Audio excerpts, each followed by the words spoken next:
It's the first ever NBA in-season tournament. All 30 teams going for one brand new trophy. The stakes are the highest. Only 8 teams advance from the group stages. Then it's down to single elimination. It's win or go home. The last 4 standing will battle it out in Las Vegas, baby.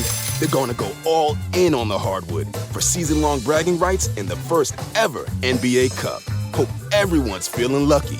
The NBA in-season tournament begins November 3rd on ABC, ESPN, and TNT. This episode is brought to you by Google Pixel, the official fan phone of the NBA and WNBA.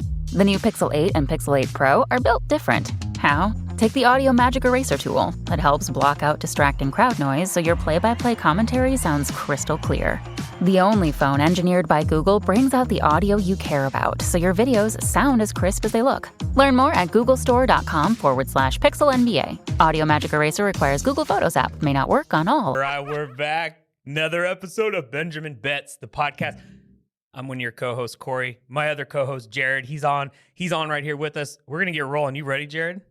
I'm ready. We're going to call this the Turbo episode, baby. It's the Cheetah episode, the Tyreek episode. You know, we going. We're going to mix it up a little bit because admittedly, and you know what? We tell our picks on a podcast so you guys know how we're doing, and we're not doing super well right now. But it's okay because we're going to go Turbo style, not overthink it. Don't overthink it. And probably hit the parlay today. That's what's going to happen. So I'm ready. You want me to start? Please. Okay. It's too fast, Please. But let's boogie. Please, let's go. The Bucks at the Texans. I'm not a believer in the Buccaneers. They started the season well. They've lost 3 in a row, 4 in a row. They're not a team that's going to sustain. The Texans, however, I like where they're at right now. I know they lost a heartbreaker in our rookie v. rookie battle last week that was so low scoring that it made me cry. But I think the Texans come out, Jared, your old hometown, Houston, they're -3. Give me the Texans -3. CJ Stroud in that offense going to carry the day. I think they win this by 2 scores. I think this is actually a blowout for Houston, but just give me -3 because that's what they're giving us right now. So I like it. I'm good with that. What's super interesting about this week is it's good versus good, mediocre versus mediocre, and bad versus bad. I'm looking through the schedule and I'm trying to find a non-even game, right? Maybe you could say the Titans and the Steelers is the most unbalanced game, but I'm going to a good versus good. Oh, I see what you're saying. Yeah. I'm a believer in the Philadelphia Eagles. They have just made the Cowboys their little brother the last years. Eagles at home -3, easy. Yeah, easy. I'm easy money. Huge. I had that marked. I love it. I'm going to my tried and true here. This is a classic under. Basically, any team that this team plays, I'm picking this matchup. So happens to have 2 teams that I feel very strongly that have terrible offenses. The Giants at the Raiders, Jared. The Raiders, I think they fired their coach last night, their GM. They're all gone. So maybe the game plan to actually get Devontae Adams the ball effectively will happen, and maybe I'm screwed here. But under 37.5 just seems like a mountain of points to climb for both the Giants and the Raiders. They just don't put up points. The Raiders don't put up more than 20, 21 points. The Giants can barely put up 10. So I just don't know how this gets to 37.5. So give me under 37.5 Giants at Raiders.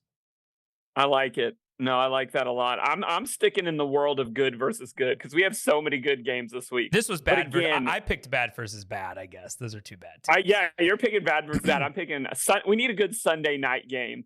The Bengals are hot. You were so smart to hop on that bandwagon. Ooh, baby. And the Buffalo Bills are the best streaky good team. Cincinnati at home -2.5. Thank you very much. Yeah, that's, last night was Halloween and, people got candy. This is taking candy from a baby in this game, -2.5. And this is, Jared, this is a replay of that DeMar Hamlin game the last season. Yes, that's a really good point. That got canceled. So that's super fascinating. I'm a big fan of that. I want to go... Well, I do. Man, I always want to go Thursday night, but I'm not going to. I'm going to do it. Don't do it. I'm going to stay away. I'm going down to a team that I is playing super well. They're putting up points. Last week they put up 38 points against a team that is not performing super well in the Chicago Bears. I think I'm finally off the Bears bandwagon. I was trying to to channel some juju to the Bears, and it's not happening because they're going to the land of the juju where juju and voodoo were created, down to New Orleans. New Orleans, a lot of points, Jared, -7.5. I think they'll cover all of that. I think this is the last game for the Bears to just say we're done. Like, don't bring Fields back. There could be some garbage points scored. Maybe your boy DJ Moore on your fantasy team. Oh, I love DJ Moore's garbage points. Catches a touchdown here in some garbage time. So maybe that's what will ruin my cover here. But I'm going to take the Saints. Give me all those points. I know it's scary, but I do think the Saints are motivated to win a bad NFC South division, and they're going to win this game at home. Give me Saints -7.5. I like it. Well, I'm going to Monday Night Football for what I call the land of mediocrity. Two teams that I think should be playoff teams at the beginning of the year, but because of injuries or underperformance are kind of in the middle of the pack, both in the AFC right now. We're talking about teams that are fighting for play-in spots. Per se, they're not winning their divisions by any means, stretch of the imaginations.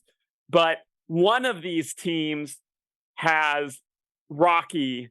He's not fighting anymore. He's hurt, but this is like Creed, Corey, that he's in this corner and he's coaching this team up from the background. And for whatever reason, the New York Jets should not have a winning record right now, but they do, Corey. Oh. And they're home, and you're giving me 3 points. Oh no! Absolutely, I'll take the Jets +3. But what about Arnold? What about go Chargers go? Listen, man, the cold front has hit. These California boys aren't going to know what hit them in an open field stadium in New York on the first weekend of November. The Jets +3. The Jets are the weirdest team this season. I don't understand them. They, like, 4 plays into the year when Rodgers goes down, that should have just been waving the white flag. I don't get them. They are the definition of, like, bring you down into the mud and the muck and the mire with them. You know, so I see that. I mean, the Chargers, I want to believe in the Chargers just because it's Herbert. It's a fancy high flying offense, blah, blah, blah. But I'll ride with you. You know, this is the week of just don't think about it. Let's just go. Let's just hit that parlay. So tell me you haven't been wronged by the Chargers this season, last season, the season before last. For sure. There's been some losses. Definitely. I can't. Usually it happens. I always pick the over in those Chargers Chiefs games, and they never pan out for me. They're just like always end at like 48 points, and the over is like 51.5. So they've let me down there. Have I picked him this year? I know I picked him once. I'm talking about in your fantasy teams. You got hurt Chargers. It's like you pick Keenan Allen on a bad year, and then the next year he has a good. I have no good juju. The worst from the Chargers. Man, I had it set. My wide receiver core was fine when I had Mike Williams. We were golden, and then he goes down. And Palmer, I think I spent all my free agent money on Palmer, and he's just been not great. So yeah, no, I'm with you. Screw the Chargers. Go Jets. Screw the Chargers. Jets. Jets. And tell me this: wouldn't it be the most poetic thing to going into Monday Night Football 5-0? And who are we rooting for? The Rodgerless Jets to bring home the parlay. Oh, nothing gives me more anxiety, probably some hemorrhoids, than rooting for the Jets on Monday Night Football. Again, it's going to be Herbert driving for the win there, and we're just got to hope for like an interception or something. I think that's what I like that. I like that. All right, mortgage. You ready? I think we hit. Did we hit our mortgage this past week? We did. We hit the mortgage, and that's good. That's where most of the money's going. Huge. So you know you paid your mortgage. We're above 500 here. We're gonna string 2 together. This is what's going to happen this week.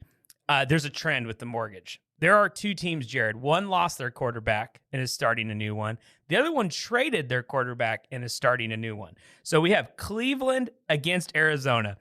The Browns. I am man enough to admit the Seahawks probably should have lost last week.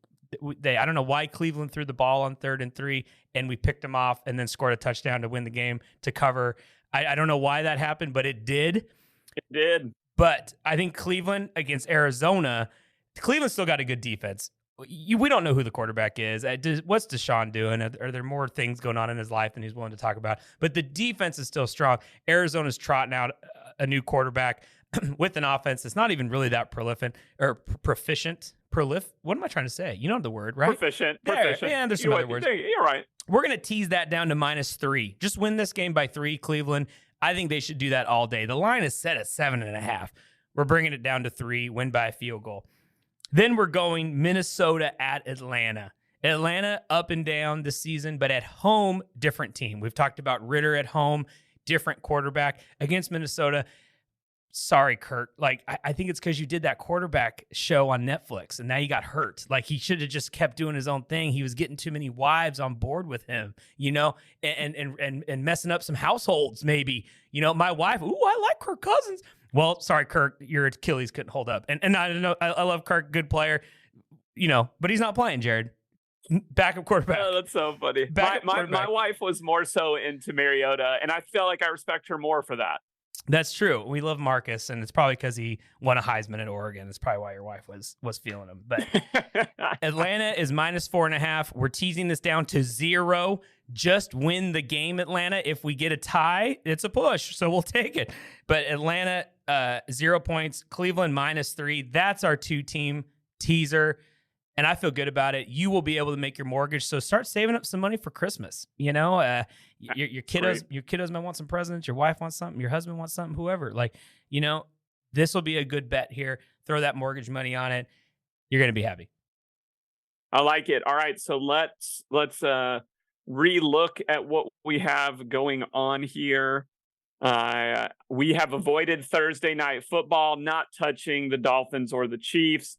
Again, Rams and Packers feels like mediocre to bad versus bad. We don't want anything to do with the crappy Commanders or the Patriots. See you later. Corey, remind me, I'm struggling. What did you take with Tampa Bay and Houston? I took Houston -3. Houston -3 down in what is hoping to be the warmer Houston as this cold front goes through. Then we have, Saints -7.5. Saints -7.5. Yep. Minnesota, we've got in the parlay. Cleveland, we've got in the mortgage. Teaser.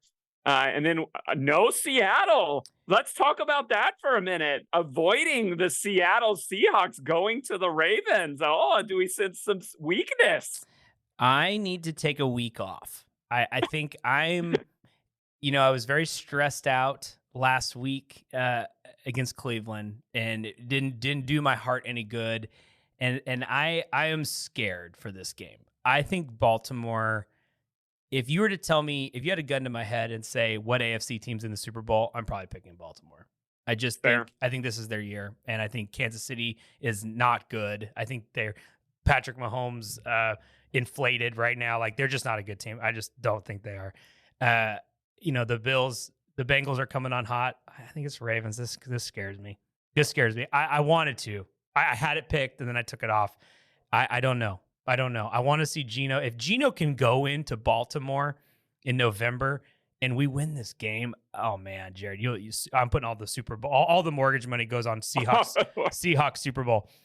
But I don't know. I can't do it, man. I can't do it. Won't do it. Can't do it. Can't do it. All right, so let me start over. We're taking Texans -3.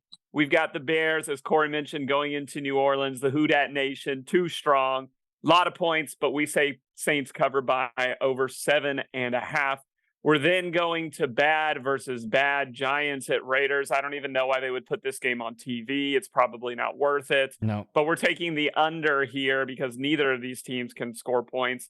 And then we're going Eagles at home, divisional game, Cowboys. It'll probably be close. The Eagles have looked good. The Cowboys have looked good.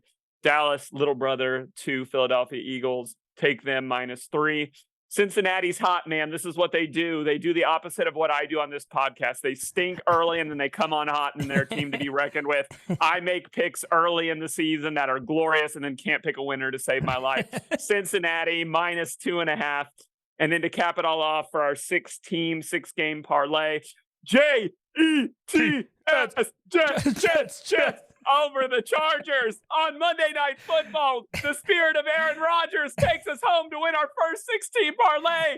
Yeah! Let's go. And let's go. And then again, the more consistent part of our show that's actually probably making you money and keeping a roof over your head.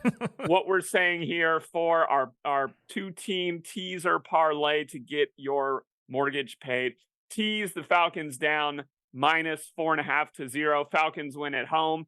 And then, yes, Cardinals versus Browns. A lot of quarterback confusion going on here. We're teasing Cleveland down to -3. They should win this game easily. And that is going to wrap up. What are we in? Week 8?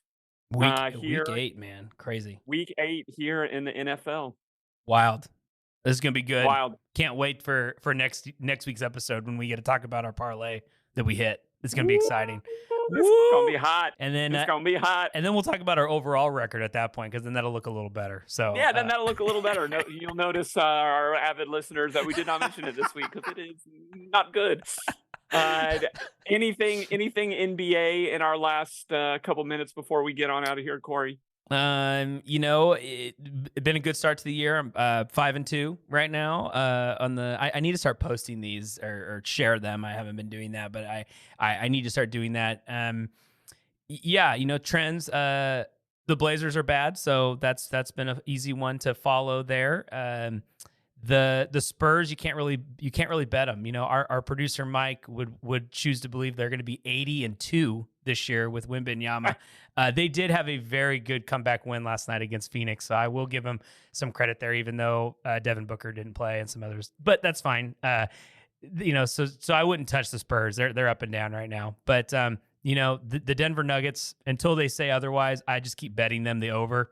They look unstoppable as long as the big man's in the middle. It really doesn't matter who's playing on the Nuggets. He is on another planet right now. So the Nuggets will probably continue to cover all the teases that we put them into. Clippers were a solid bet until they made this Harden trade. So I don't know now what it's going to look like. I don't think they're a real basketball team anymore. But I don't know. There's been some good trends so far. I think the first month of the season, it's kind of like what the preseason rankings were kind of affect the lines. And then after that, I think they start to sway a little bit more. So we'll see how it goes. Last season started off real hot too. Just like any coordinator on any team, you got to make adjustments when the stuff it doesn't work. So we'll see. Got to. And if you're not checking us out on our side episodes that we have going on about League of Legends, our esports episodes, I think we finished very close to around 500 there, maybe a little under, not sure on that. Yeah. But what is so interesting to me as we close out this episode, if I would have told you that there are 0 European teams left and an NA team left, I would have told you you're full of crap. But here we are. This scrappy American team is hanging in there against the heart of the Chinese and Korean lines. It's a David versus Goliath story. I'm writing off bet Goliath in the hopes that David wins. It is kind of crazy. So you could have probably said, okay, all 8 Korean and Chinese teams are going to make it to the second round or the knockout stage of Worlds. But if you were to say which of those Korean and Chinese team wasn't going to make it, you'd probably say D+, right? That was the 8th seed or the 4th seed coming from Korea. You never would have said, yeah, and I think the team that replaces them is NRG from NA. You just never would have said it. So, man, true underdog story. If I know some of our listeners here are just into football, basketball, but esports, this is truly like the Giants beating the Patriots in the Super Bowl. This is is 1980s glory, like the hockey. Oh, the Miracle on Ice. Yes. Yeah, this is miracle. Like if NRG makes a run here and wins this, greatest esports win of all time. Easy. Yeah. Easy. They and you know what? And the organizers of Worlds aren't kind to NRG. They're like, you know what? We're throwing you out first. You're going up, but Weibo, very beatable matchup. Yeah, it's beatable. not. It is. I'm like looking, and I'm like, this is the hopeful part of me. It's like, oh, they gave us a path to the finals. Like if we were in that bottom one, no shot. But we got the 4th seed, and then I know Jin Ji is the 1 seed from Korea, but they always choke at Worlds, Corey. Yeah. They always choke. So why can't they choke against an NA team? I have to get going. I've got another place to be for another meeting. I'm going to wrap this up. I'm choosing not to be hopeful. I'm going to sit here and say they get 3-0'd by Weibo right now, and I'm going to leave it at that because I can't let myself. Wow. I can't let myself invest. I can't. Jeez. I can't. I have to root against them in the hopes that they win. Well, that's all I can say. Jared's gonna do a live stream tonight at 3:00 in the morning for the match. So be on top of that. He'll be on YouTube. Maybe not.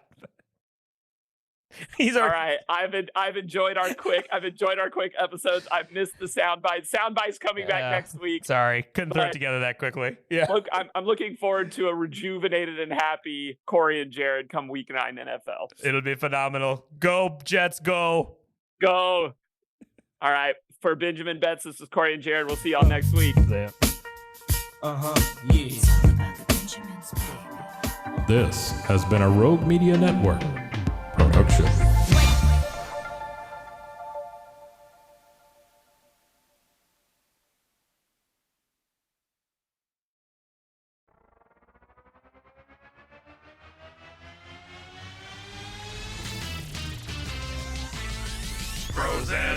Frozen, heroes. Gonna tell you about Frozen, heroes. Gonna tell you about. Hey, I'm Zach, And I'm Mike. and we have a fantastic new podcast to tell you about. Bros, Foes, and Heroes. It's the two of us looking into the world of comics, breaking down some characters that you may have never heard of, and some that are just absolutely ridiculous. Yeah, so Zach comes up with a character each time, and I go into it just completely blind.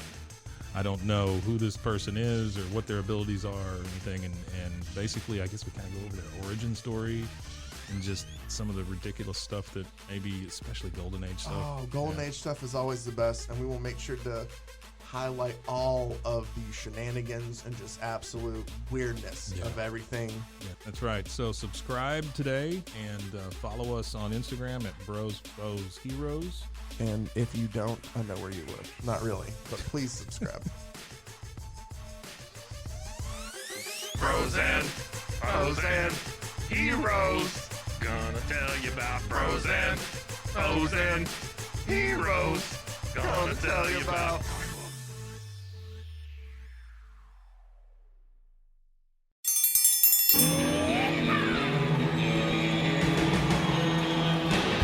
Hi, I'm Hank. You might remember me from a show called King of the Hill. Check out a King of the Hill rewatch podcast. These boys ain't right, but they are funny. Find the podcast anywhere you get your podcasts or at roguemedianetwork.com. I tell you what.